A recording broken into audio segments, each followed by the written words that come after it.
Good evening, I'm Christine Cox, Director of the Village Square, and it's my delight to welcome you to the 13th Annual Tallahassee Town Hall. We are thrilled to be here once again with our partners hosting us here live at WFSU, our other partners, the Tallahassee Democrat, Leadership Tallahassee, the City of Tallahassee, and our Leon County government. We thank them all so very much for being partners with us. We have lots of ways for the community to engage with this program. We are streaming live currently at wfsu.org/live, as well as on WFSU's Facebook and YouTube accounts. And we're also on Zoom, so welcome to our Zoomies out there.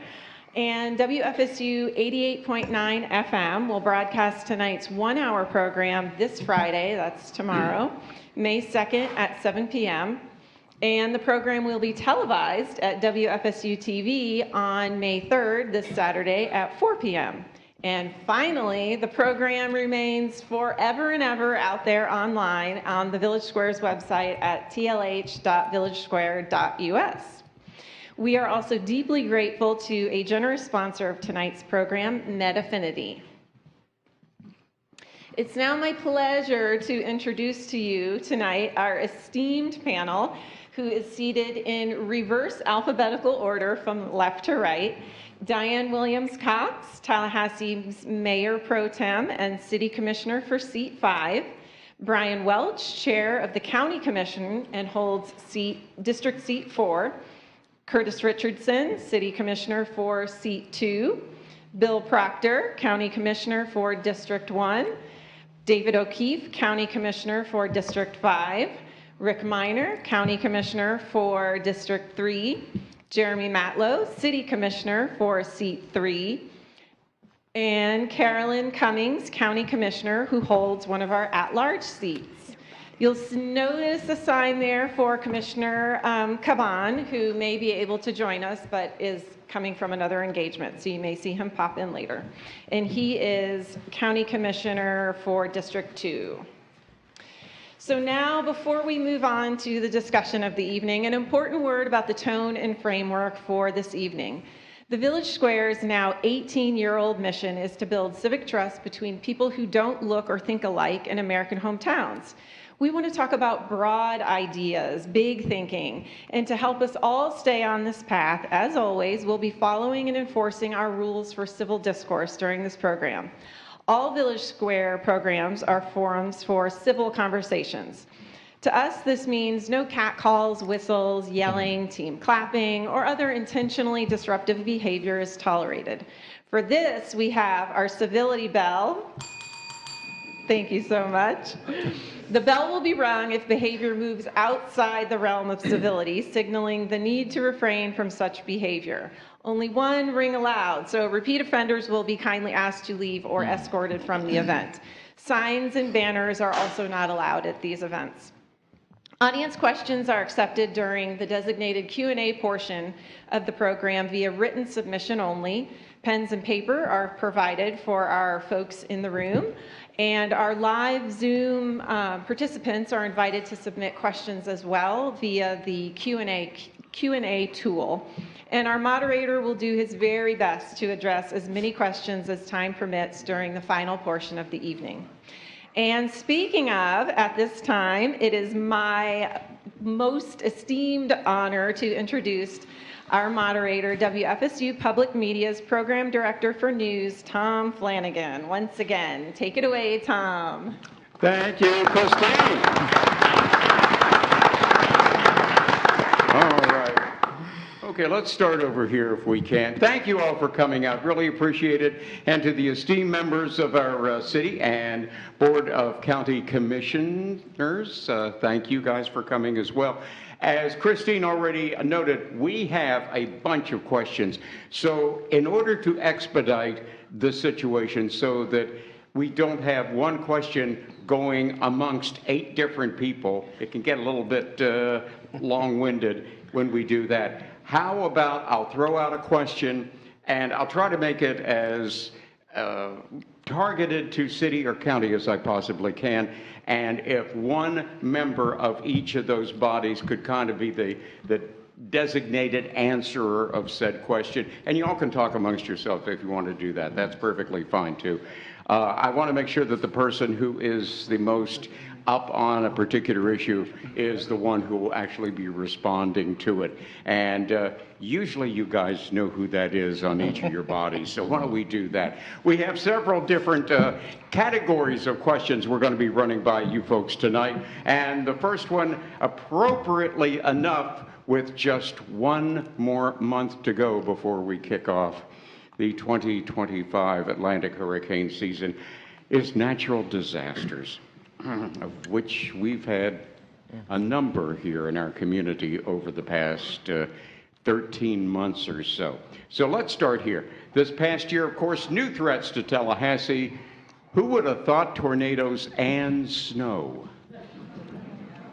Only in Tallahassee. So how has our response to weather changed in the wake of these new and emerging weather situations? What's different, and what did we learn about the response? And let's start here with the Tallahassee City Commission.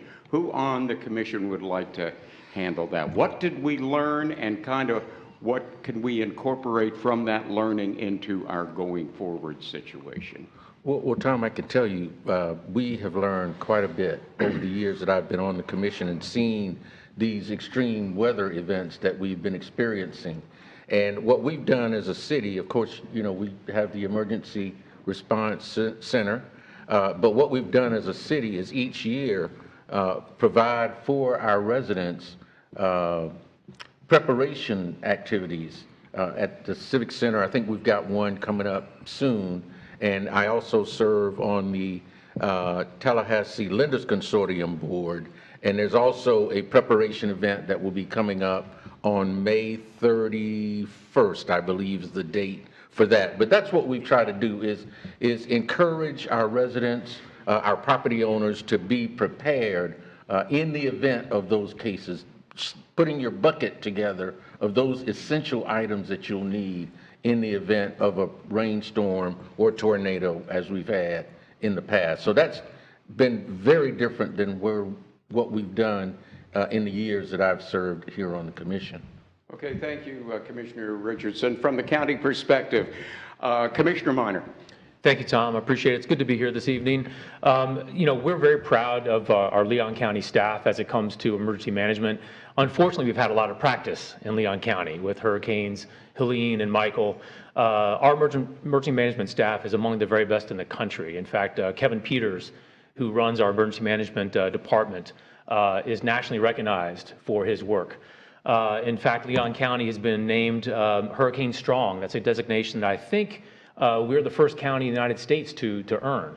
The big concern I have going forward, though, is a lot of the federal cuts, the DOGE cuts, are eviscerating the National Weather Service, and they're eliminating the Hurricane Research Center, as well as the FEMA cuts, nearly $300 million in FEMA cuts to Florida resilience and flood mitigation.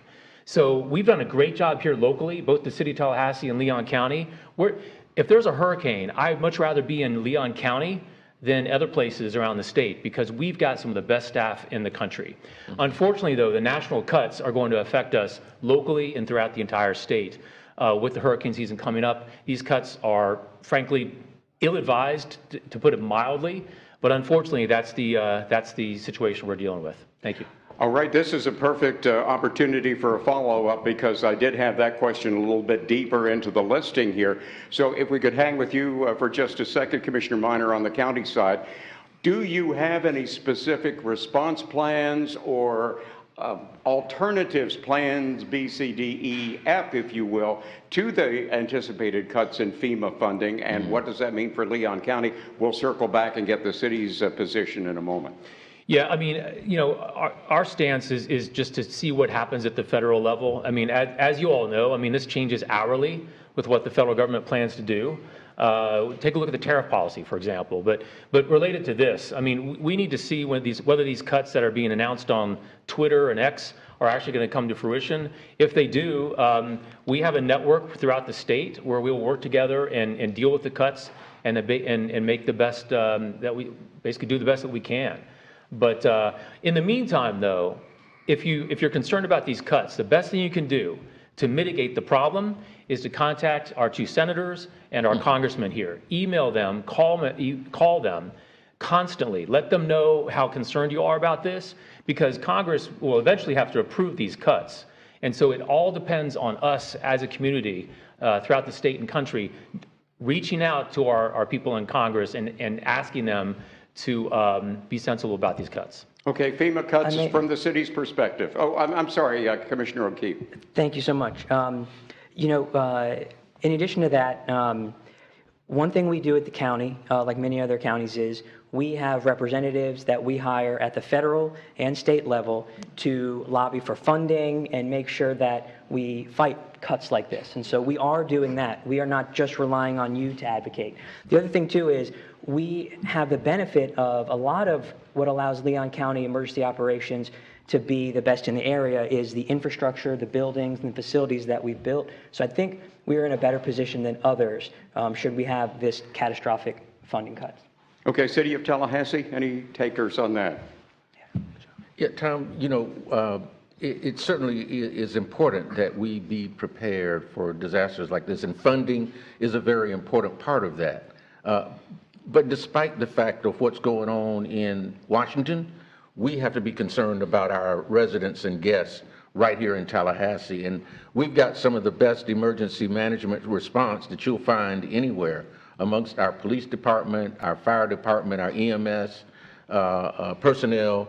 And so we have to be ready to respond when utilities go out and have mutual aid agreements in place with other municipalities that have an electric utility as we do, to have transportation in place for those who are impacted. When we had the flooding that came through, we were right there on the spot to get those people out of those conditions, but also to provide them with relief when flooding invaded their homes and their neighborhoods. So yeah, I mean, we certainly have our Washington representatives looking out for us. We have conversations consistently with our congressmen and our senators when they're available, but we have to still be ready, despite what happens in Washington, to provide relief for our residents right here in Tallahassee, Leon County, and the Big Bend area. Part of that readiness, of course, involves such things as mitigation when it comes to the impact on power lines. I just saw your hand come up, Commissioner Diane. Yeah, I wanted to speak to the cost, because you asked about the FEMA cuts. We have a great budget staff who is already looking at possible alternative fundings. We had that at our budget workshop, because not only are we dealing with FEMA cuts, there's talk in the Florida legislature about going away from property taxes. And so we're having to look at alternative ways to fund these needed resources that we need, not just for emergencies in our community, but for law enforcement, senior centers, parks and rec, and all those kinds of things. So we're looking at alternative ways to finance these events. And I see in our audience, we have our treasurer clerk is in the audience as well. So I'm sure that he's working very hard with with our budget staff to make sure that our city does not suffer any loss.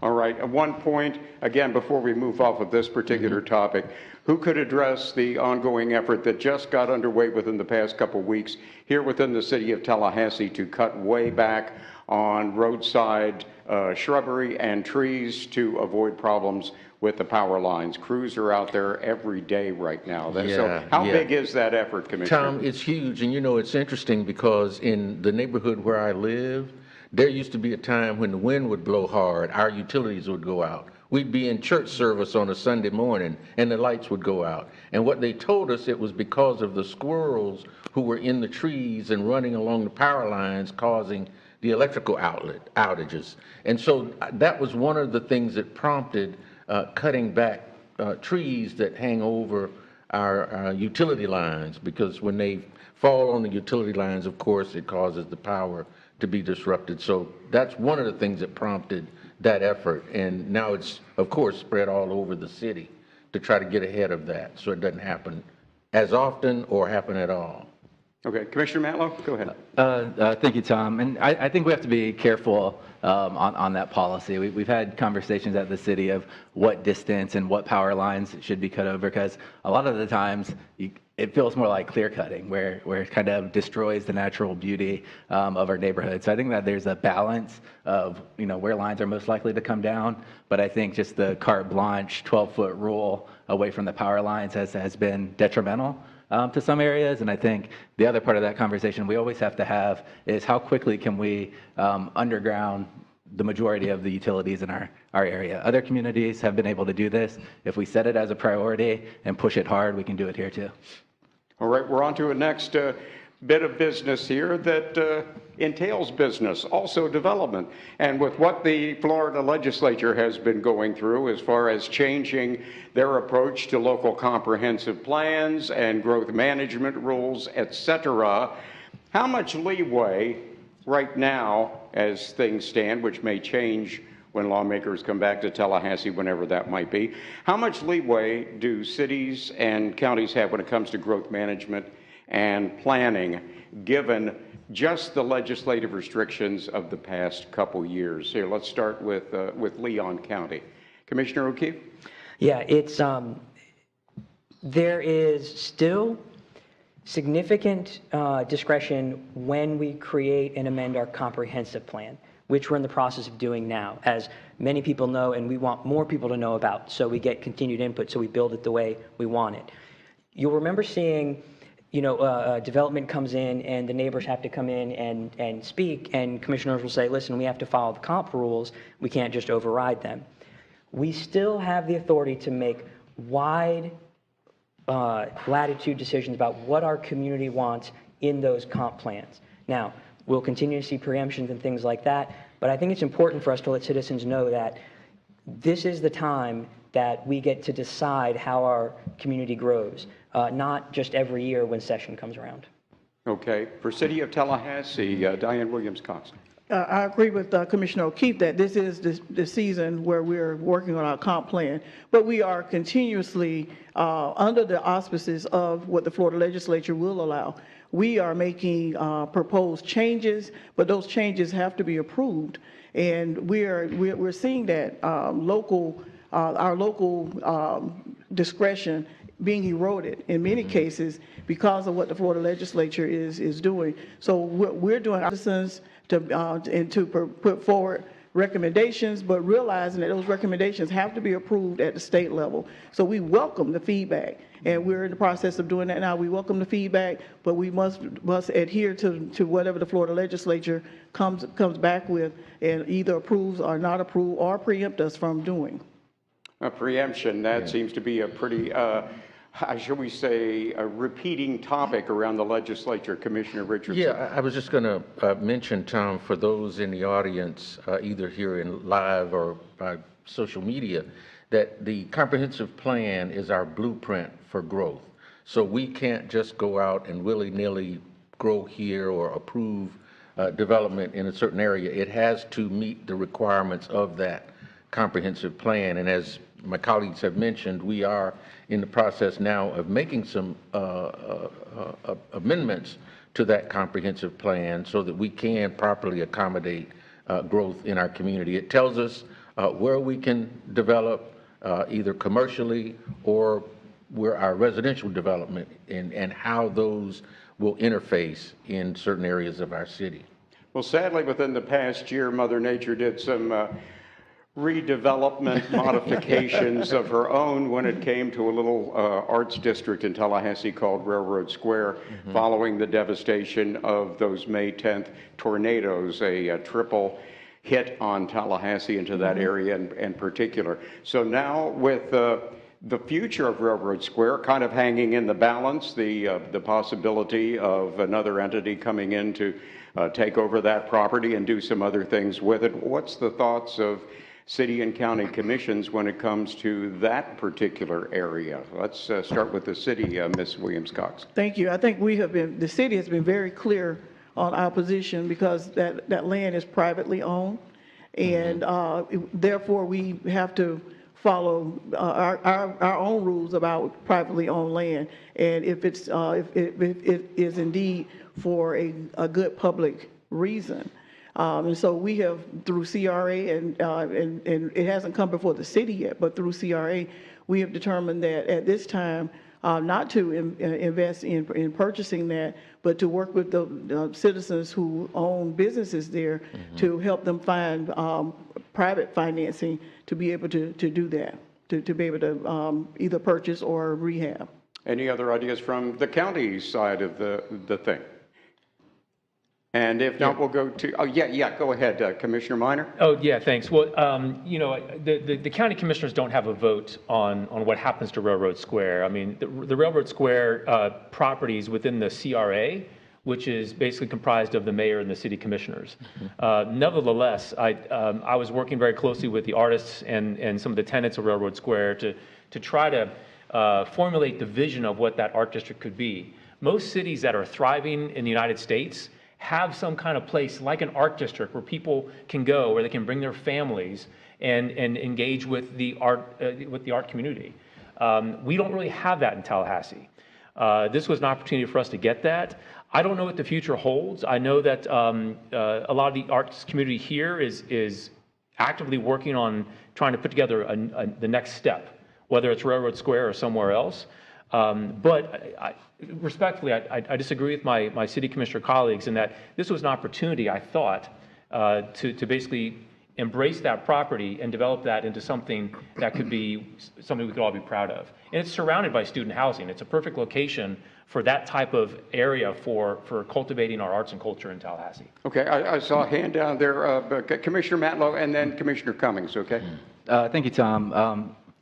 To my colleagues at the county, don't shortchange your ability to step in and help save Railroad Square as well. I believe it needs to be a community priority. If we value the arts in our community, we need to put our money where our mouth is. It goes back to investment priorities. The city of Tallahassee currently, to my opposition, is spending nearly in excess of $160 million on a new police facility. I think that's exorbitant, and I think we need to scale that back and look at where we're investing in neighborhoods, where we're investing in arts, and where we're investing in culture that brings people to our community and keeps people in our community. You know, I'm tired of seeing, you know, local artists move to other communities because they can get a job there and thrive there, and we see the remnants of Railroad Square continue to fade away. So the solution isn't easy, but I know if we all come together and strategize, we can expand the arts in our community and have a thriving district like Railroad Square in the future. Very good. Did you have a thought, Commissioner Cummings? Yes, just in addition to what Commissioner Minor mentioned, the Leon County Commission has always been very supportive of the art here in our city and in our county. Even though we don't have a say in the art district, I believe we would be very supportive of any initiative to cultivate that area into a thriving art district area. All right. And Commissioner Richardson, they want to have to move. Tom, one of the things I wanted to add, because it needs to be mentioned, a lot of the property, or all of the property in Railroad Square that was damaged was uninsured. And so the private property owner failed to insure that property, and you know, we can't use taxpayer dollars to fund an operation like that, even though we support the arts, we support COCA, we support many of the other, Lemoyne, and what they've done with the event that they have every year. But yeah, we've shown that we do support through our investment in the arts, that we care about the arts and know that it is a valuable part of our community, all aspects of the arts, music, art, dance. We support all of that through our investments. Here's an acronym that we already brought up here a little bit earlier. CRAs, Community Redevelopment Agencies, and we already referenced the fact that the Florida legislature is contemplating doing away with CRAs, of which we have several here in town. And how do they work for us? How can that money be consolidated back into general revenue and used elsewhere? And how much of a return on investment have we gotten from the CRAs that we presently have? Who wants to tackle that one? That's a biggie. I'll take it, Tom, because serving as chair this year of the CRA, and of course, The city we have 2 CRA districts. The county is not included in the CRA districts anymore. And we've been in conversation with our local delegation, providing information on the vitality of our CRA. We understand that there may be CRAs in other places where there's been some abuse or what have you, but that is not what is happening here in the city of Tallahassee. We're using our CRA funding to help with our housing crisis. We've been able to help the Columbia Gardens at South City leverage dollars to bring down, as well as other housing opportunities. We've also been able to work in communities and neighborhoods to stomp out blight. We've also been able to look at ways to rehab some of the local businesses that are included in those areas. So we've used our CRA for the good of our community, and we will continue to do so. Do we have a number on what for every dollar spent through the CRA, what the community gets back in terms of return? I don't know the number off the top of my head, but it is, and TIF is returned to our community. Much like for those of you who are familiar with Tallahassee, you see what Gaines Street looks like.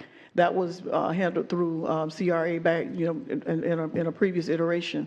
So we're using the dollars for good. For our local delegation and other members of the Florida legislature who may be listening, we're happy to show you and take you on a tour of what we've done with the dollars here in the city of Tallahassee.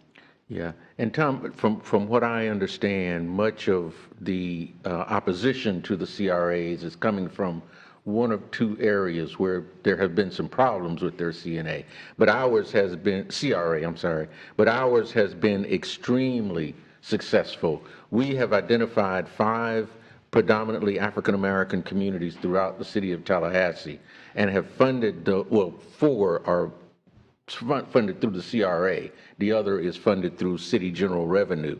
But those are our neighborhood first initiatives where we have invested $6 million in those neighborhoods. And we've allowed the residents in those neighborhoods through their Citizen Action Council to tell us what kinds of improvements that they want to see. In the Griffin Heights neighborhood, for instance, they are a food desert. And so they wanted their grocery store rebuilt and operated. Others have asked for improvements to infrastructure, landscaping and streetscaping. But we let them tell us how they want to see that $6 million spent. And that has all come from the CRA and the initiatives that have come through that aspect. What we'll do if the CRA, because I understand it is in a bill, it's in the Rural Renaissance, thank you. Rural Renaissance bill, which our senator is a major sponsor of, and he's really supportive of that bill, and it's been amended. The elimination of the CRAs has been amended into that bill. So we'll see what happens when that bill hits the Senate floor, whenever they get back in town. But I can tell you our CRA has been very successful. We've got an excellent executive director. He and his staff have done a wonderful job here in the city of Tallahassee. One other question we have here concerning development, though, and Commissioner Matlow, you already brought this one up here. Although it was in regards to power lines, there seems to be a lot more clear cutting, though, on much of the development that is taking place now, both within the city and outside the incorporated areas. So for both city and county, when it comes to clear cutting and the consistency with our existing tree ordinances and all, how do we protect a greater portion of that greenery that is kind of emblematic and iconic to this region, and yet allow development to move forward and take place? Any ideas on that one? Commissioner O'Keefe, go ahead. Okay. I was going to count to 3 so I don't take all the questions, but so this is critical. The reason developers are allowed to do a lot of that clear cutting right now, even against opposition when a set of commissions might oppose that, is that's what the current rules allow. And that's why I think we need to slow down the current changes to our comprehensive plan, and we need to add more stringent restrictions onto what constitutes clear cutting, which our community has made pretty loud and clear we are not in support of, which is bad for the environment and for stormwater and flooding around it. to make sure that we need to build houses, people need to be able to work and live here, but we don't like the way it's been going, and slowing down our comp plan changes now is the time to put the rules in so we like where we go in the future. Commissioner Williams-Cox, go ahead. Well, I was going to just add that two things can happen at the same time. We're saying that we know this to be true. We have a housing crisis. And in order to build homes, we've got to have places to build homes. Now, I'm not suggesting that we have to clear cut everything out to build homes, but we do have to do it very smart. But we cannot build homes if we don't have places to build them, which means where my house is, I'm assuming trees were once there. But what we have in our city is when we take down trees in places, we plant more trees in other places to make sure that we have trees. We're a tree county, so we do have a lot of trees, and they're good to have. But when storms come, they're not so good to have, because when they come into homes and what have you, then we want the trees out. It's a balance that we're going to have to just figure this thing out. We've got to have housing.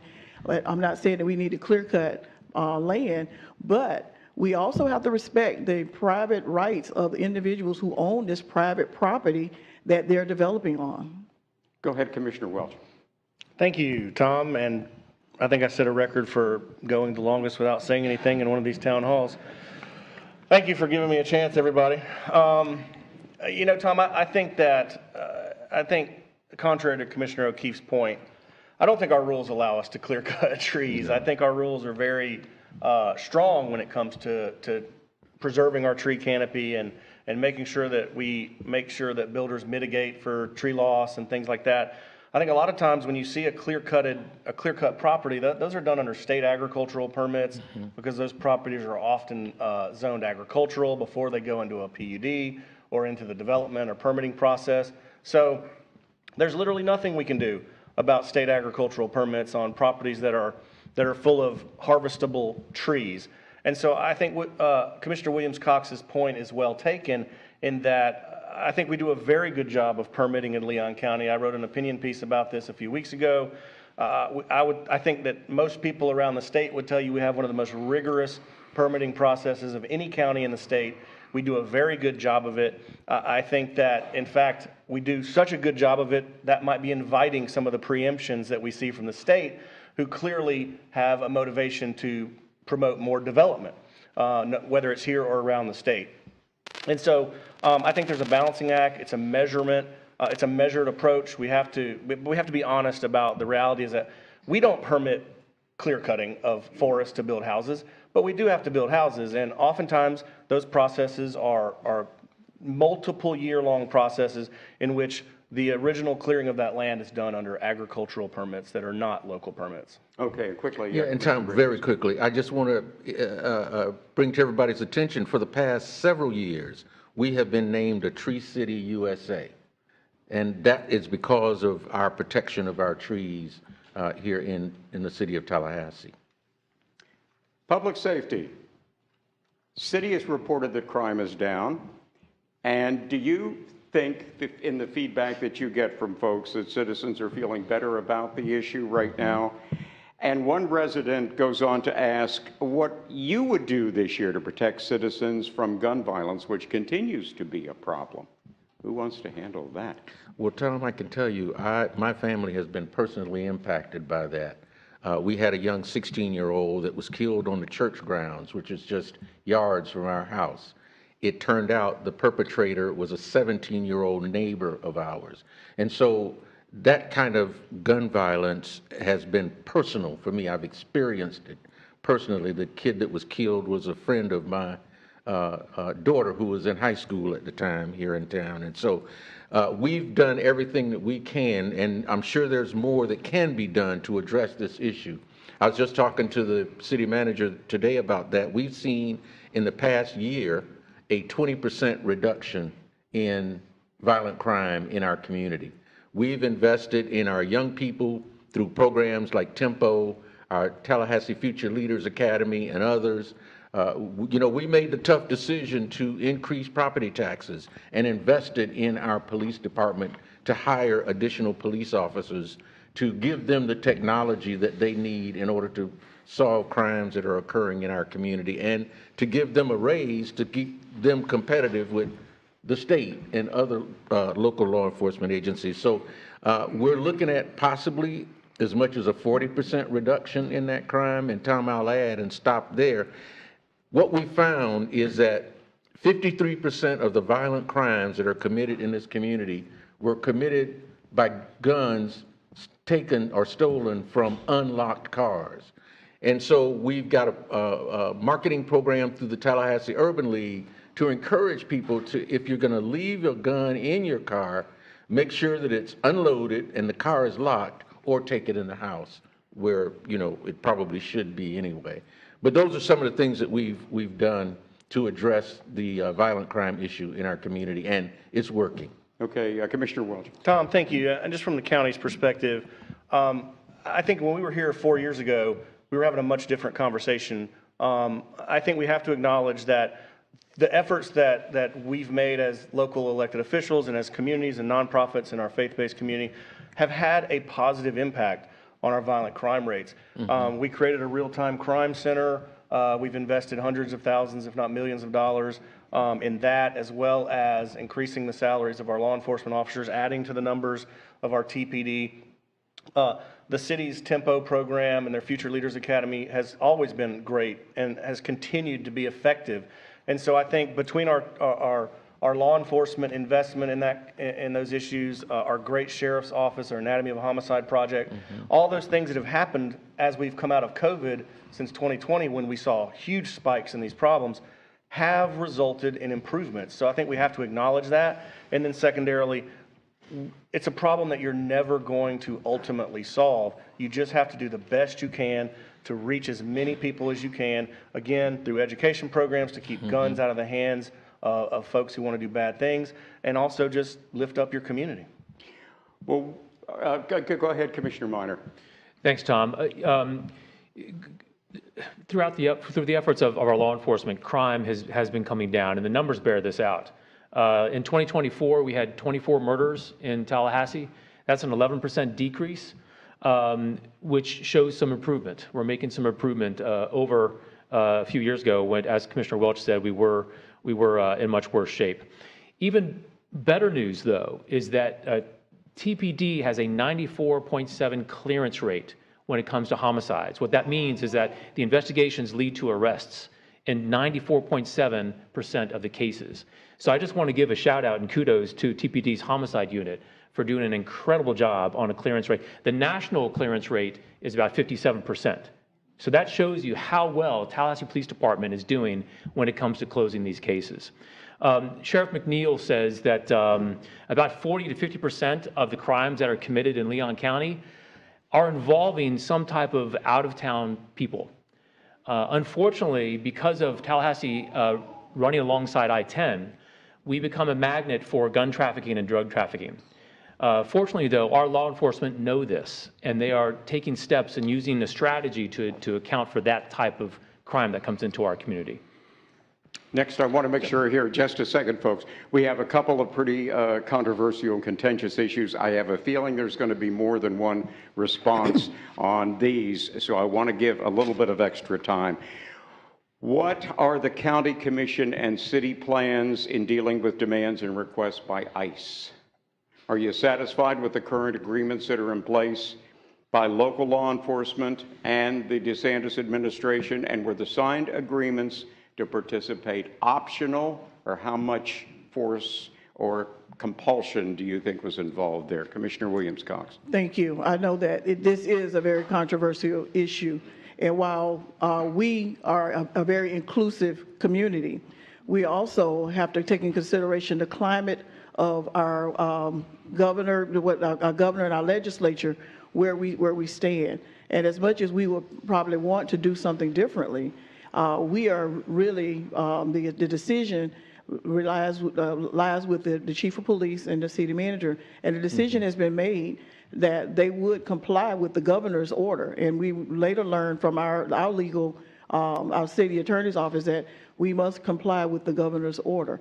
And therefore, what we've done is, what our chief has done very aptly is included one individual one resource that has been allocated for this purpose as needed for this. So we must comply with the order of the governor, or we've seen in other places what happens when that does not, when you do not comply. So given this climate, we're having to do that. But I also have seen that as of lately, the state attorney has stepped in with some orders to relax or not do some of the things that that may have been done in other places in regards to dealing with ICE and dealing with our immigration issues.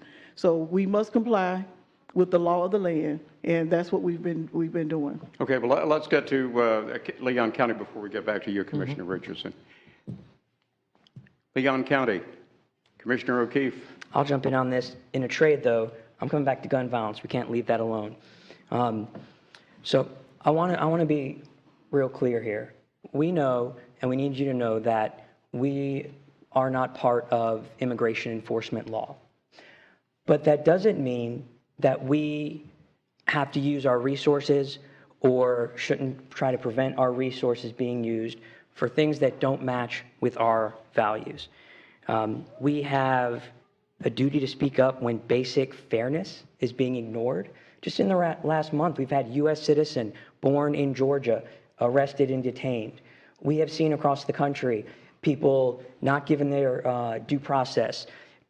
Mothers and 4-year-old children who were getting cancer treatments deported with no consent, no medicine, and no plan to continue their treatment. And so we need to do everything we can legally to make sure that people in our community who aren't harming anybody aren't afraid to go to school, afraid to go to the doctor, afraid to call the police when a crime is being committed. This is about fear. These extrajudicial, cruel, outside of actually making people safer actions are about fear. They're not about public safety, and I think it's important that we do everything within our legal authority to protect the values and the people in our community. That includes fairness, diversity, and feeling safe. All right. Who else wanted to make a comment on there? Commissioner Richardson. Just briefly, Tom, you know, this is a very difficult issue. You know, I worked in Gaston County for 20 years where there's a huge Hispanic population, and many of them became friends of mine, and I've talked with them during this period of what's been going on. My wife's judicial assistant is a Hispanic, and she tells us about the stories that are happening there in their neighborhood, and how people are afraid to even go to the grocery store. But we're not involved in that as a city. As Commissioner Williams-Cox mentioned, our Mayor Pro Tem, we have allocated one police officer to that effort. One, we're not funding that position. It's going to depend on federal funding and training. The training will be a 40-hour online training. And we will not go to people's homes, their churches, their neighborhoods, picking up people off the street, arresting them, and sending them places that we don't know where they're going. We're just not going to do that here in the city of Tallahassee. We don't condone it, and we certainly aren't going to allow it to happen. But we still have to be cognizant of what has happened at the federal level. We had a city commission in Fort Myers that voted against the MOU with ICE, and 3 of those members were threatened to be investigated and possibly put in jail, and they, a week later, reversed that decision, and it was a unanimous vote for that city to approve that MOU with ICE. And so we don't want to find ourselves in that position either. I don't think anybody wants to have themselves investigated, them and their families. And so we're going to do just minimally what's required of us in that regard. Yeah, I'm interested in hearing what you may be picking up from, you know, members of the community who may be voicing their opinion on this. And Commissioner Proctor, hadn't heard from you yet tonight. I was wondering, what are you hearing from the folks that you talk to? Is there any concern about this, or are they going, hey, this isn't going to affect me, or what do you hear? Well, the people in my community are often picked up for being black, and so it's that people being picked up for being Hispanic is sort of a new twist. any number of people over the years have been wrongly detained, picked up for looking like somebody, shot dead. So it's culturally, it's something very familiar. And if that's an experience which much too often your community grapples with, sometimes your empathy is not as keen as might be if you're just totally unaware of that. So law enforcement, entanglements, being picked up, detained, look like somebody else, those are common places across the United States, Tom. I appreciate the feedback on that, sir. Well, we could not let this go without getting into a little issue that has ruffled a couple, three feathers here in town recently. So looking at the pros and cons, who should own Tallahassee's only safety net hospital? And is this conversation about the future of our capital city healthcare being conducted in the right way? Commissioner O'Keefe. Tom, I'm going to cash in on that deal we made because I have something new on gun violence, and I want to make sure it gets in there. Okay. So we know that the state has preempted us and local authorities from enacting gun safety ordinances. But I believe that there is more that we can do. We can advocate at the federal and state level as part of our county legislative priorities for gun safety laws that are common sense. We have groups like Everytown, Students Demand Action, March for Our Lives, Mom Demand Action, and they have clear, effective, common sense goals that they're advocating for. That's universal background checks, red flag laws, safe storage laws, and laws that keep guns out of the hands of violent people. And while we can't make ordinances for that here, we shouldn't not use the voice that we have, and that is through our legislative priorities. And so I'm going to be asking that we add to our county legislative priorities to advocate for those policies to improve gun violence safety at the federal and state level. I think it's important. I think every family, every student, every person shouldn't be living in fear. And so I want to ask for a commitment from my colleagues to support adding those priorities to our legislative priority list. Any commitments? All right.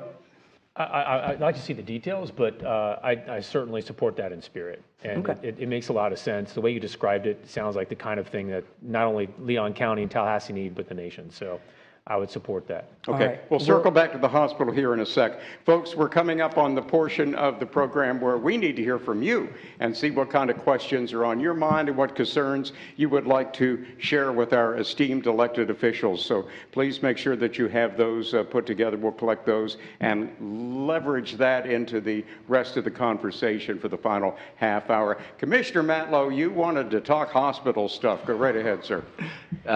Thank you. The best outcome for healthcare in our community is keeping our hospital locally owned. It's owned by the residents and the people of the city of Tallahassee. It always has been, and that gives us the ability to chart the future of healthcare in our community. I recognize that there have been some, dare I say, shady backroom antics looking for a sale of the hospital or a giveaway of the hospital to Florida State University. I don't support that. I can't support that. I think there's great opportunity to craft a partnership and bring everybody to the table so we can focus on academic medicine, so we can focus on the healthcare disparities that we see in our community. We can do all of that under the current system, but as soon as we give our hospital away, as soon as we sell our hospital away, your elected officials no longer have a say in healthcare in our community, and that's not something we should forfeit for no apparent reason. I'm not really sure how this conversation got started. I'm not sure who's pushing it. It's a conversation we shouldn't be having in the city of Tallahassee at all. I think, I'm thankful for our partners at TMH. I'm thankful for the medical academic medicine coming out of Florida State, but let's package that up together and work together, and whatever's going on, let's just stop it. Let's get back to the basics and do what's right for our community.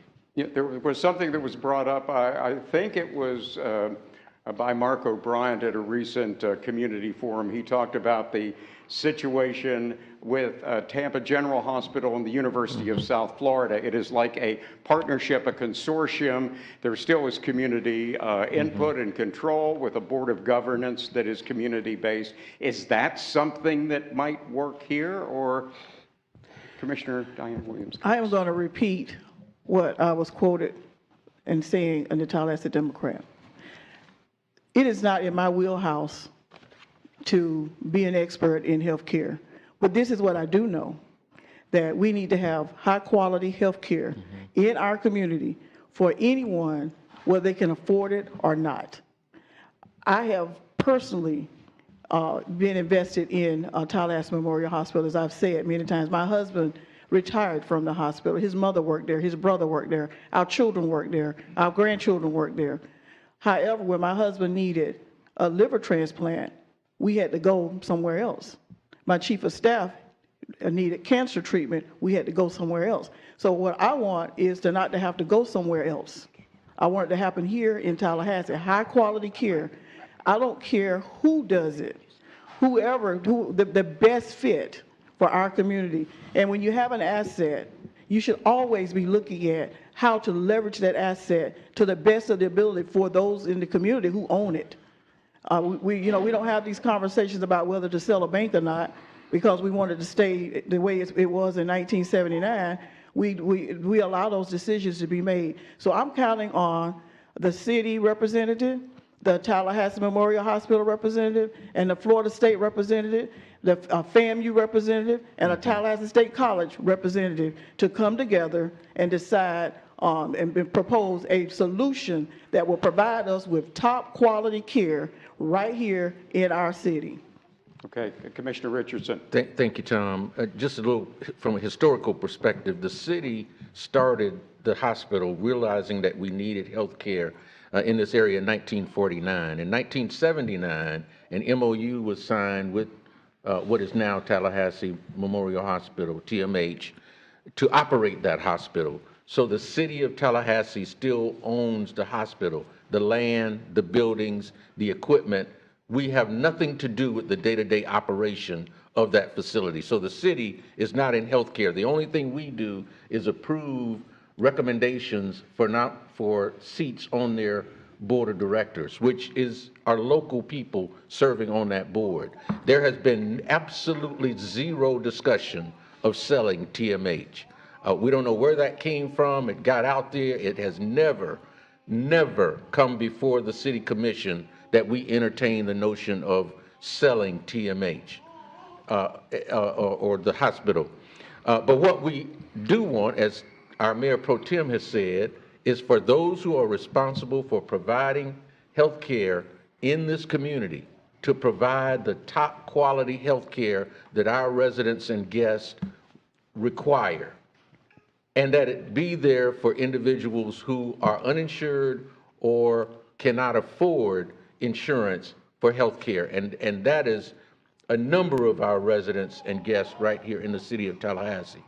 I'm not going to tell you what my vote will be, but what I am hoping is that reasonable people will get together, those who are concerned about our citizens and guests and the health care they receive will come together, as they have been over the past several weeks now, to determine what will be the best way to operate the healthcare system in this community. And I feel confident that President McCullough, CEO Mark O'Brien, and our city manager and their appropriate staffs will get together and bring something back to us that we can consider. And at that time, hopefully we'll be in a position to vote on what healthcare is going to look like going forward in our community. One more question to go, and again, thank you all for showing up and for being grilled with all of these concerns and issues that are of such importance to all of us here in the city and county. But as we sit here on this Thursday, the first day of May, we make note of the fact that the Florida legislature has already not pulled the plug on the session, but they have simply stopped working. They are going home. They're going to be gone for a week. They may come back eventually. We don't know when. They haven't told us yet. but they may be doing something with property taxes. They may be doing something with sales taxes. There's all kinds of possibilities out there. What kind of discussions has that led you folks on the City and County Commission to be talking amongst yourselves and with your administrative staff about what the heck do we do if A, if B, if C? Commissioner Welch. Thank you, Tom. It's caused quite a bit of conversations. Obviously, property taxes are how we provide services in our communities. I think the legislature is kind of painted itself into a corner because they're starting to realize that without property taxes, you can't provide services. And now there's this effort to push us to adopt the rollback rate. I appreciate the sentiment, right? I think that we, as local governments, take it very seriously to be fiscally responsible and very conservative with our tax dollars. And I think that both the city and the county have some of the smallest budgets to like-sized cities and counties in the state. But I think it's very frustrating when you consider that the state of Florida hasn't adopted a rollback rate in like 30 years. Their property tax revenue has gone up year over year for like 30 years. And so I think you have to have fair and honest conversations when you discuss those kinds of things in order to actually make them effective. And so I invite the legislature to have an honest conversation. I think the House speakers convene some kind of a committee to look at these issues next year and next session. I think you have to have an honest conversation, though, and look at how do cities and counties actually provide services. A lot of the revenue growth that we've seen in Leon County is the result of really good business investment. Amazon alone provided $3 million in increased tax revenue to Leon County in its first year of operation. And so, there is already a statutory limit on how much property tax, homesteaded property taxes can go up on a year-to-year basis. So we're very responsible with our property taxes, and I welcome the conversation. I think it's a good conversation to have, but if you don't propose how to replace property tax revenue, you're going to have some real dire straits in communities, and I think that's a conversation that's going to have to be had. I think this conversation is going to be continued on for quite a while. And for those of you who are joining us either on broadcast TV, radio, online, we're getting ready to close out this segment of Our Town presented by the Village Square, and great help coming from the Tallahassee Democrat in putting together a long list of questions. You guys are lucky. We only got to like 1/3 of them here tonight. So we could keep this up all night if you'd like to. Sure. But we'll also be entertaining the group that is here with us in person at the WFSU Public Media Studios. And we'll carry this on for about another half hour or so to get your concerns and your take on the issues communicated to our elected officials. And we hope that you can join us again next year for another town hall meeting, Our Town, presented by WFSU Public Media, the Village Square, and our long list of partners. We thank you for being a part of it, and we'll hope to see you again next time. Thank you all.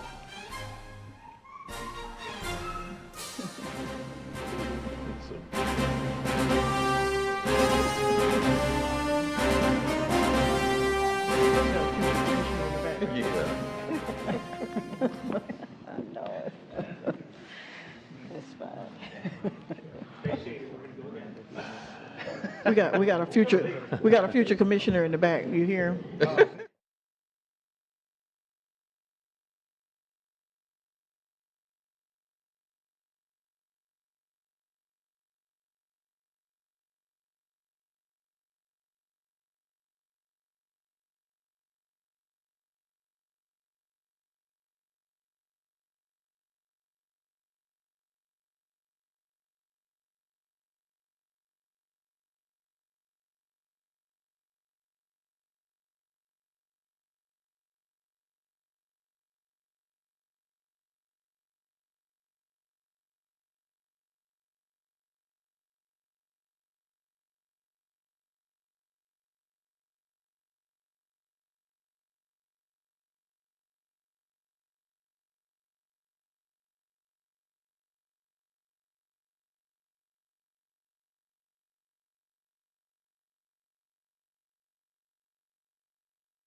Well, welcome back to our streaming and studio audiences. We're going to try to get in as many questions as we possibly can from our live audience and also online viewers as possible. So we're going to ask our county and city commissioners to try to keep their answers under a minute if at all possible, even though some of this stuff is a little bit involved and sometimes convoluted. We'll be going to a lightning round at the end of the evening, and we'll be asking that you keep your answers to less than 30 seconds. That's always a great exercise. It always is. So let's go for our very first question here. And thank you to the audience, both live and also streaming, who have provided us with a lot of good material. We will try not to replicate the questions that we already addressed during the other segment. Let's see. What about creating a public-private partnership for Railroad Square? We didn't get into that. Does anyone have any ideas? As you had mentioned, it is private property, and there are certainly some organizations in town that might provide independent financing of rehabilitation and all that kind of thing. But is there some kind of mechanism, device that could create that sort of scenario for Railroad Square? Commissioner Minor. Yeah, sure. Thank you very much. You know, I know my city commission colleagues have probably lost some patience with me on this issue because I've been pushing it for a while now. But short answer is yes. It really depends on finding a benefactor or a collection of benefactors that are willing to put up the private investment to make it happen. There are some well-connected people in Tallahassee that have been beating those bushes for a while. It's just hard. I mean, if you're at Tampa or Atlanta or Houston or Chicago, those benefactors are all over the place. But in Tallahassee, with the density that we have, it's just, they're not as common.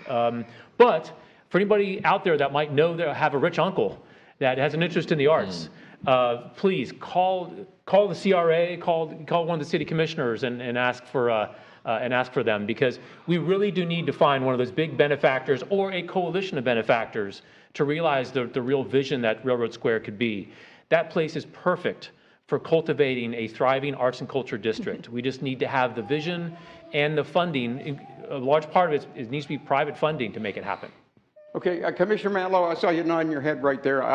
I know that there's a very well-respected and highly successful pizza entrepreneur here in town, but I don't think Commissioner Minor was talking about that. So, yeah. Well, I would say that the issue with a public-private partnership is what makes Railroad Square so unique and special right now is, one, its location, its proximity to the universities and the students.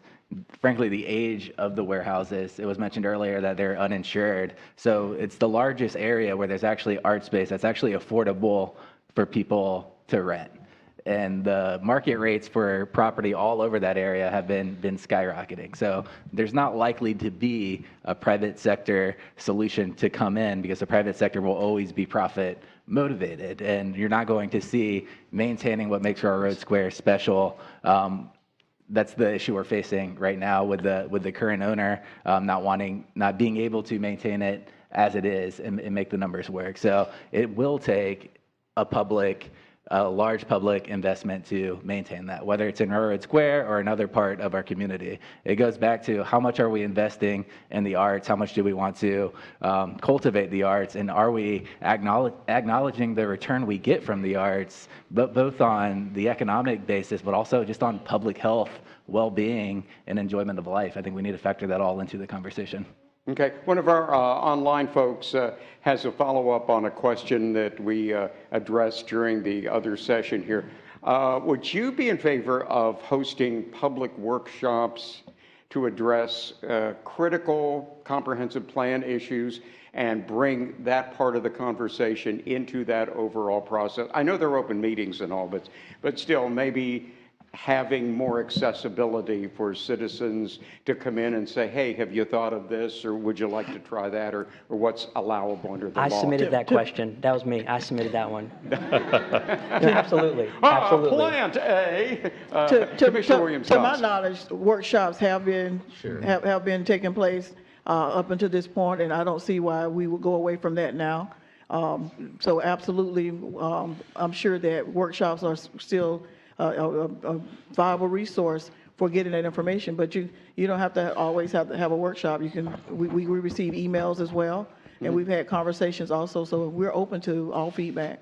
Okay, Commissioner Richardson. Tom, the amendments that we are contemplating for our comprehensive plan currently, there's a great deal of community input. I mean, I'm getting emails from ATN, Association of Tallahassee Neighborhoods, from individuals with suggestions and recommendations for those amendments. So there is lots of opportunity for the public to give input into that process. It doesn't happen overnight. It's an extended period of time, and much public input is solicited. Even in the neighborhoods where those individuals live, they don't have to come to the courthouse or city hall. Right in their neighborhoods, they can attend meetings and give input as to how they see how they want to see this community grow through that blueprint, which is our comprehensive plan. Yeah, Commissioner Proctor. Tom, some of this stuff is premeditated, and when citizens come to the meetings, it seems at times that we're working against our staff. They make recommendations about growth as they see it. I've observed that it seems that not all communities carry the same weight with the commissioners or with the staff in influencing. And it's a hodgepodge process for sure. But often I have felt it a process that has been biased.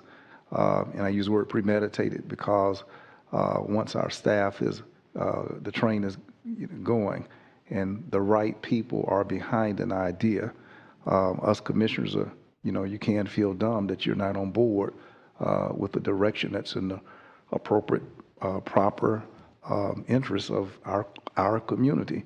But not all voices are heard in the process. So to the extent that you simplify and use words that people understand and they're not steamroll, if it's that kind of process, then absolutely I'm for it.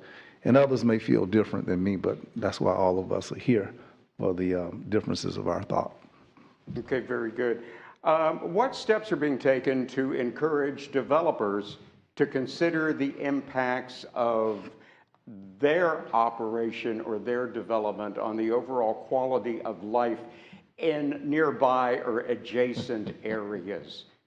It reminds me of the old concurrence thing that used to be, I think, a state law, and we kind of backed away from that. Is there anything that can be done on the local level? Commissioner Proctor, Well, go ahead. I tell you, a developer is going to push the envelope to the extent that there is no pushback. And this is a cat and mouse game. If your community is not organized, hadn't lawyered up, they're not muscled up, they don't know these commissioners, they've not contributed to our accounts as candidates, they just suffer anonymity, they likely get run over. So a developer is going to follow the comp plan and what's required, but typically they're not going to do any more, not an inch further than is required. And on occasion, if a community negotiates and brokers with that developer for a little this, a little that, you can. But my experience and observations is that developers come to develop and get away with all that is reasonably cheap for them to do. Okay, any other thoughts on that one? Okay, pedestrians and bicyclists, we seem to have a large number of accidents involving both in the community, even fatalities. So what kind of solutions do you think are reasonable, are doable to reduce the number of crashes and casualties on our streets when it comes to pedestrians and bicyclists? Commissioner Welch. Thank you, Tom. You know, I've got an 18-year-old daughter that goes to FSU as a freshman, and when I drive down to see her on a Tuesday night or a Wednesday night, man, there are hundreds of students all over the place walking around. FSU's done a great job of making that campus walkable. I think anytime you have cars next to people, you're going to have tragedies, as we've seen on campus and around town. I mean, personally, I would love it, and I know we just had this conversation with Blueprint in the city, but places like Midtown or College Town, I would love to see those streets closed off and those areas made completely walkable, and that we don't have cars in those areas. I think that you would create a much more sense of place. You would have a much more vibrant area for retail and for restaurants and nightlife and all those things. But the problem is we've got cars going through areas that are heavily pedestrian oriented.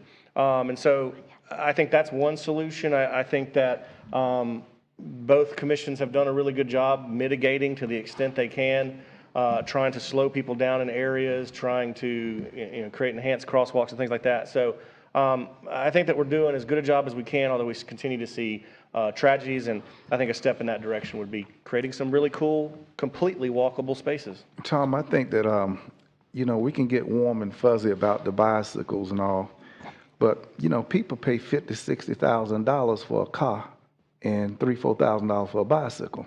So there are more people who put $50,000 in a car and they want the access to the road. They've invested in that opportunity than those people who have purchased bicycles. And I don't think that I understand that there's only so much width on a street. And I think that we do a fabulous job of trying to accommodate, but closing down streets for a bicycle, when people don't put $50,000 cars out and they're trying to get somewhere, there's no contest to me. The car wins. For sure. Commissioner Richardson? Yeah, thank you, Tom. Because we've got so many students and just regular pedestrians in our community, that is a huge issue for us, and particularly when loss of life is involved. And so we've done all that we can, and more that can be done, we will do as a city to address that issue. Several of the initiatives that we've done, Tom, are dedicated bike lanes. If you noticed over near the FSU Law School, we have dedicated lanes that are only for bicycles. We have lighted crosswalks. Many of these were put in place after the unfortunate accidents around the FSU campus. We have speed reduction, speed humps through many of those areas. And also we're widening sidewalks so that bicycles and pedestrians can share those sidewalks. Is there more that can be done? I'm sure. But the other thing that I tell students, when I'm driving through FAMU's campus or FSU's campus and they're walking across the street like this, that's a problem. And I've talked to a number of parents who agree with that as well. So we've got to make sure that they are more aware of what they're doing when they're crossing streets in that respect. Tom, we can do more. And what I mean by that is we are doing stuff. And when we design roads historically, and we're getting better, the priority is on the convenience and the speed and the comfort of the driver. A lot for the reasons Commissioner Proctor said. There's more drivers. I think more drivers vote than people who walk or bike to work. And we're not only talking about people who do it for fun. We're talking about people who bike to work or walk to work. And the reality is we have to find a way that our community will feel that a person behind a 5,000-pound vehicle has more responsibility than a person who's on a bicycle or walking, and putting that into our design. I don't know that those are going to change more drastically until we as elected officials hear from more people and that they believe that's the priority. Okay. Commissioner Cummings and then Williams-Cox, okay? Yes. One of the things that the county recognized and we discussed recently is the dangers of individuals and groups being in the median, school children, elementary school children, soliciting funds for various groups and organizations. And so we voted and requested that our county attorney bring back an ordinance to restrict that type of solicitation in medians that are less than 6 feet wide, because in many instances, those individual school children come up to your cars, other cars are moving on the street, and it creates a very dangerous situation. So, of course, our concern is the health, safety, and welfare of all individuals that are doing that solicitation, especially in those small, compact, median areas that are less than 6 feet wide. Okay, Commissioner Williams, comments? Thank you, Tom. It goes back to the old-fashioned way. We need to pay attention. Drivers are distracted, walkers or pedestrians are distracted. We need to pay attention to what we're doing. We can design anything we want to design, but if we're not looking and being aware of our surroundings, it can happen. It can happen. We've just got to quit texting, quit being distracted about other things, and pay attention to the road and look out. Just look, expect that somebody may walk out in front of you, or a car may pull out in front of you. We've just got to slow down and be more careful, because we can design the best streets, the best lights, but if we're not using them and looking out for one another, it can still happen. Okay, thank you. We have a question that has to do with another bill being contemplated by the Florida legislature, which would exempt the addresses and phone numbers and other identifying information of elected officials from essentially scrutiny. You could sink into anonymity and no one could find where you live or what your phone number was. Anyone on either of these two boards who would like to avail themselves of that should the legislature pass that and it subsequently go into law? Commissioner Minor. I don't support it except for supervisor election officers and some of their some of the higher management within the supervisor elections offices. Reason being is that over the last couple of election cycles, they've received death threats, a lot of harassment, and so I've actually supported measures in the legislature to exempt those specific public officials that deal with our election systems. I don't know if Commissioner Minor is paying attention, but there are others who receive threats and have altercations or situations at their home, maybe not here in Tallahassee. I am paying attention. But it has happened in other places that I'm aware of. I'm not in favor of it, but I'm just saying that many times we hear folks saying that their address is exempt, but there is a Florida statute 119 that specifies and declares whose address is exempt. And I think that in the case of, like you said, constitutional officers specifically, and judges and law enforcement and those kinds of folks, those addresses are already exempted. And let's face it, you can find anything you want to find if you Google. Yeah. You can see the house, you can see the car in the yard. How are you going to stop that? And given what we've seen on the national scene, where you have 19-year-olds who've gone into people's personal information and that's been exposed, or people picking up a cell phone and doing a prank call to a draftee on NFL draft day, how are you going to prevent people from finding you wherever you are? I just think that it's much to do about nothing. What we really need the legislature to do is to deal with guns, deal with insurance, those things that are going to make an impact on our lives, our very lives here, and how we have a quality of life. That's where the attention needs to be focused. Okay, Commissioner Richardson. Thank you, Tom. My home address is exempt because of my wife's position. But I've had so many people tell me, Commissioner, I Googled your name and your home address came up. So it hasn't helped us at all.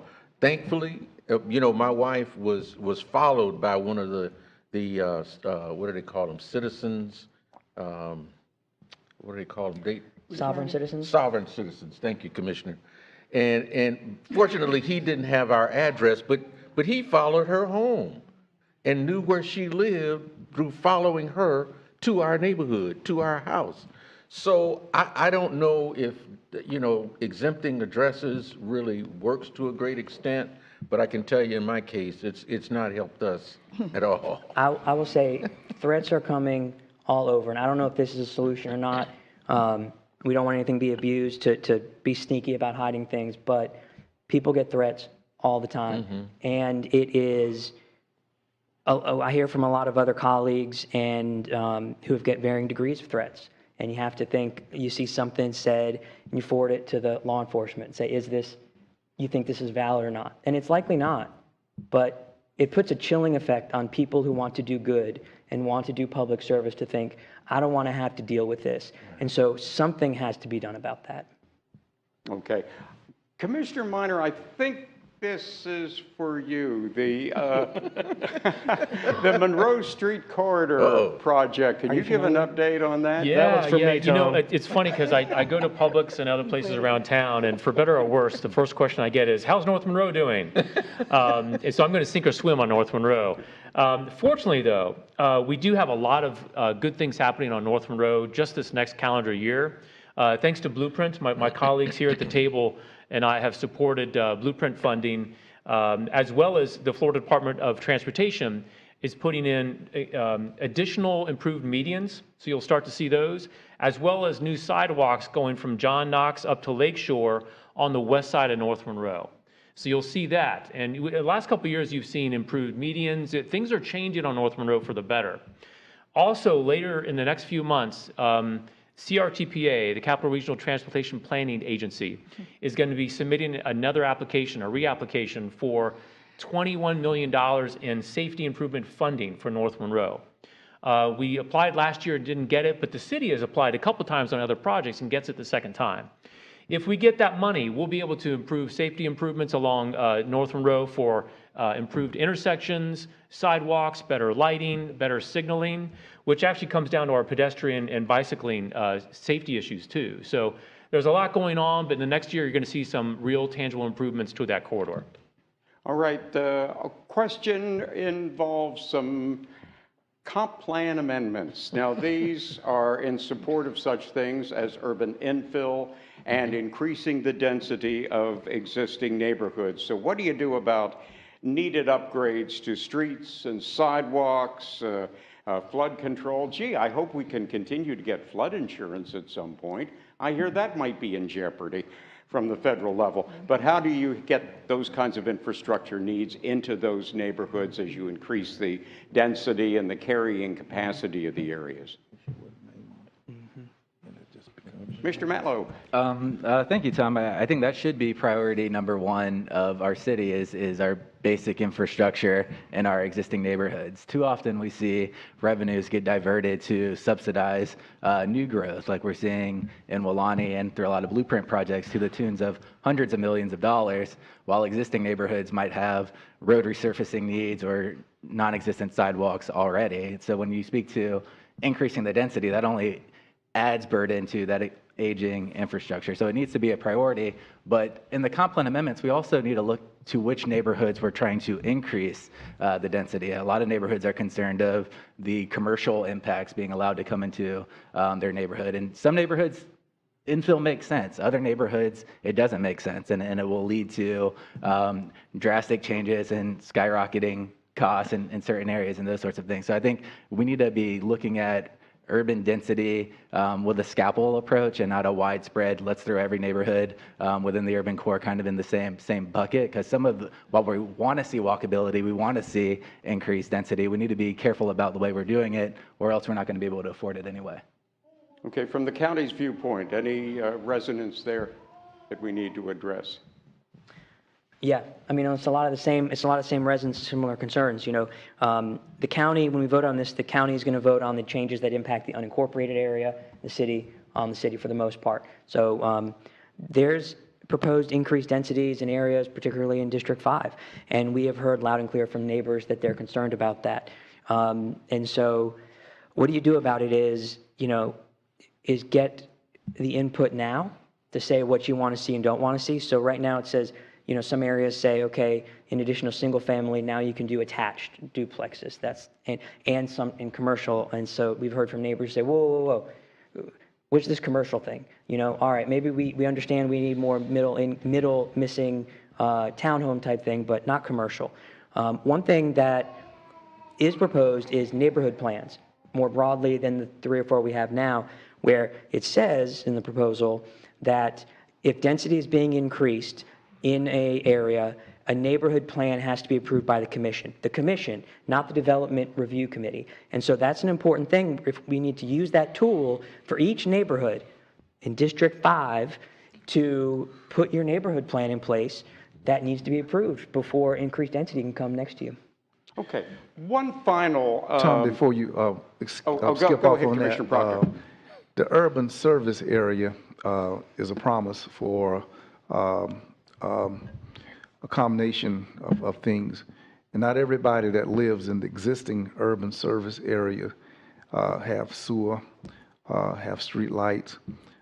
Everybody is not included. They don't get the same. So often when I hear questions such as what you're talking about, infield, this, boom, ba-doop, doop, South Side is not treated as hypocrisy. You can go to the Capitol Circle, and I don't know how far that is from City Hall, but it's not 7 miles. But then you can get the full services of urban services in areas extending 15, 18 miles northeast of City Hall, and it ain't fair. So when I hear those type words, what I've observed in my 29th year now is it don't mean the same thing for colored people. All right, Commissioner Richardson. I'm going to have to disagree with my good friend, Commissioner Proctor. I've lived on the south side of Tallahassee for 30 years. My wife and I built our home there. The reason I ran for the Tallahassee City Commission, because there had never been, prior to my election and Commissioner William Cox's election, an African-American on the commission who lived in the neighborhood. And that has been one of my top priorities, if not the top priority, in the 10 years that I've served on this commission. And we've seen tremendous progress in that regard, in terms of the infrastructure that's in place that didn't exist, the investment. We just got a $9 million grant, and we added, I think it was $2 additional million for pedestrian and infrastructure improvements in the Jake Gaither neighborhood to make it more pedestrian friendly for the residents in that area. If you look at Magnolia Drive from Meridian, now it's going all the way to Appalachia Parkway. That's infrastructure that didn't exist years ago. If you look at the infrastructure at Fairview Middle School, that didn't exist years ago. And so there is progress being made in that regard. Is there more that needs to be done? Yes, but we've made tremendous progress over the last few years. And in terms of addressing infill development, that's what we're looking at. We don't want people to be 15, 20 miles outside of the city and still consider themselves being in the city limits. Many of our neighborhoods are undeveloped because they don't have the housing and businesses that are required to make them successful. And now with the ADUs, accessory dwelling units, we can put more housing on a lot than we used to could. And so as we make those neighborhoods more dense, they will then require the infrastructure to accommodate that development. Tom, south of Wilson Green community, the Tillman Funeral Home and everything south, these people don't have central sewer. I didn't come to get in discussion with Commissioner Richardson, but services of urban service are gerrymandered all inside of Capitol Circle. So when you're coming around by Southwood, there are areas where black people live. They are, I mean, look it up. They are not, some of them not in the city, considered in the city. The services for sewer services inside of Capitol Circle, but across the street in Southwood, those services you're talking about, those sidewalks you're talking about, that underground wires, electric wires, all of those things complement the new neighborhoods. The existing neighborhoods, crap. But when people flush their commode, they shouldn't have to be forced to put it in the backyard. And the density is there, the commitments and promises are there. And when you leave here tonight, I beg of you to drive down Crawfordville Road from Wilson Green past Tillman's Funeral Home. Beg all y'all, just drive down there and see how dark it is, and you won't see the street lights on a 4-lane road that exists in other areas. I'm just giving you the facts. So not to leave us hanging, let me just say that what Commissioner Proctor is saying currently may be somewhat true. There has been funding that the city of Tallahassee has gone and acquired and had a big press conference during the last election cycle, the previous election cycle, to talk about how in that triangle, those amenities would be provided. So they may not currently all be in place, but it is a work in progress, and the city went and found the funding to make it happen, because we didn't get funding from the county to do it. I'm not pointing fingers, but I'm just saying it requires money to do those things, and we were able to find the funding to be able to get that done, and so that is underway. Well, Commissioners, I have a feeling that this discussion will continue as well between members of the Tallahassee City and the Leon County Commission. Thank you to all of you folks for joining us for the Tallahassee Town Hall. Also, thanks to our studio and our online audiences for their questions and for taking the time to be with us tonight. On behalf of the WFSU team and our partners, the Village Square, Leadership Tallahassee, the Tallahassee Democrats, City of Tallahassee, and Leon County government, thank you. Good night. Tom, the highest